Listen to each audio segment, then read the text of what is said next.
নমস্কাৰ দেশ দুনিয়া অনুষ্ঠানৰ হৈতে ষ্টুডিঅ'ত মই অনিৰ্বাণ পাঠক গোল্ডেন ডম ব্যৱস্থাৰ বাবে সাজু হৈছে আমেৰিকা যুক্তৰাষ্ট্ৰ আমেৰিকাৰ সুৰক্ষাৰ বাবে ৰাষ্ট্ৰপতি ডনাল্ড ট্ৰাম্পে দেশখনৰ ওপৰত গোল্ডেন ডম ব্যৱস্থাৰ প্ৰস্তাৱ লৈছে তাৰ বাবে ধনৰো আবণ্টন দিছে কিন্তু আমেৰিকা যুক্তৰাষ্ট্ৰৰ এই গোল্ডেন ডম ব্যৱস্থাৰ বিৰোধিতা কৰিছে বিশ্বৰ কেইবাখনো দেশে গোল্ডেন ডমৰ বিৰোধিতা কৰিছে উত্তৰ কোৰিয়া আৰু চীনে বিৰোধিতা কৰিছে ৰাছিয়ায়ো আমেৰিকাৰ শত্ৰু উত্তৰ কোৰিয়াই ইয়াক অতি বিপজ্জনক বুলি অভিহিত কৰিছে কিন্তু এটা প্ৰশ্ন হৈছে কি এই গোল্ডেন ডম আৰু ইয়াৰ বিৰোধিতা কিয়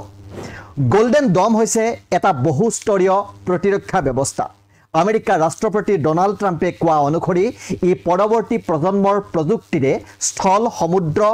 আৰু মহাকাশ ভিত্তিক সংবেদক আৰু প্ৰতিৰোধকসমূহৰ সৈতে সংস্থাপিত হ'ব ৰাষ্ট্ৰপতি ডনাল্ড ট্ৰাম্পে কৈছে গোল্ডেন ডমে বিশ্বৰ অন্য ঠাইৰ পৰা বা মহাকাশৰ পৰা নিক্ষেপ কৰা ক্ষেপণাস্ত্ৰসমূহ প্ৰতিৰোধ কৰিবলৈ সক্ষম হ'ব তেওঁ লগতে কৈছে যে তেওঁ নিজৰ কাৰ্যকাল শেষ হোৱাৰ আগতেই ইয়াক কাৰ্যকৰী কৰিব বিচাৰে এই ধাৰণাটোত স্থল আৰু মহাকাশ ভিত্তিক ক্ষমতাসমূহ অন্তৰ্ভুক্ত হ'ব এই ক্ষমতাসমূহ হ'ব ক্ৰমে ক্ষেপণাস্ত্ৰৰ বিৰুদ্ধে প্ৰতিৰক্ষা প্ৰদান কৰা উৎক্ষেপণৰ আগতেই তেনে ক্ষেপণাস্ত্ৰ চিনাক্ত কৰি ধ্বংস কৰা উৰণৰ প্ৰাৰম্ভিক পৰ্যায়ত প্ৰতিৰোধ কৰা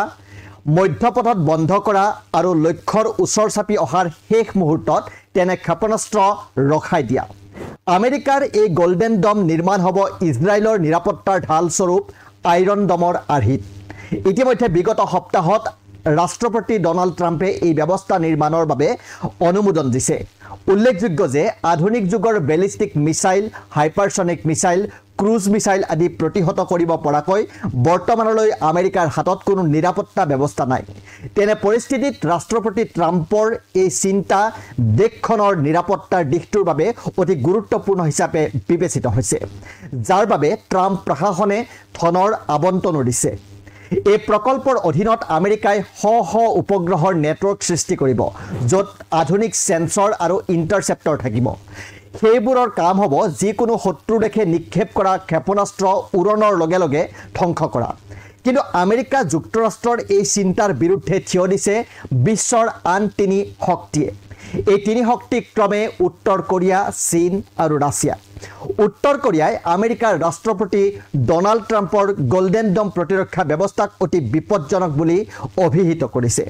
উত্তৰ কোৰিয়াৰ চৰকাৰী সংবাদ সংস্থা KCNৰ মতে কিম জং উনৰ চৰকাৰে কৈছে যে এই পৰিকল্পনাৰ লক্ষ্য হৈছে মহাকাশত আমেৰিকাই অস্ত্ৰ-শস্ত্ৰ সাজু কৰা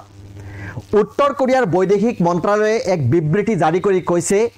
এই বায়ু প্ৰতিৰক্ষা ব্যৱস্থাই পাৰমাণৱিক অস্ত্ৰ থকা দেশসমূহৰ সুৰক্ষাৰ প্ৰতি ভয়াবহ ভাবুকি কঢ়িয়াই আনিব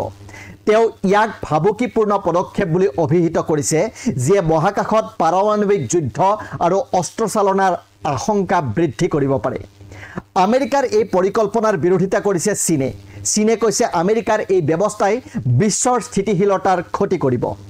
ৰাছিয়ায়ো আমেৰিকাৰ এই পৰিকল্পনাক সমালোচনা কৰিছে কিন্তু পাছত ৰাছিয়াই ইয়াক আমেৰিকাৰ এক সাৰ্বভৌম বিষয় বুলি অভিহিত কৰিছে অৱশ্যে আমেৰিকাই ইয়াৰ বাবে পৰামৰ্শ লোৱা উচিত বুলিও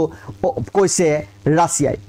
উল্লেখযোগ্য যে গোল্ডেন ডম নামটো ইজৰাইলৰ আইৰন ডম ব্যৱস্থাৰ পৰা উদ্ভৱ হৈছে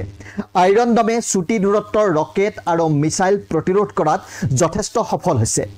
আমেৰিকা যুক্তৰাষ্ট্ৰ বিভিন্ন ধৰণৰ ক্ষেপণাস্ত্ৰৰ ভাবুকিৰ সন্মুখীন হৈ আহিছে আৰু সেইবোৰৰ দূৰত্ব অধিক হ'ব পাৰে বুলি ধাৰণা কৰিছে সেইবাবেই ট্ৰাম্পে আইৰন ডমতকৈ অধিক শক্তিশালী ব্যৱস্থা গঢ়ি তুলিবলৈ বিচাৰিছে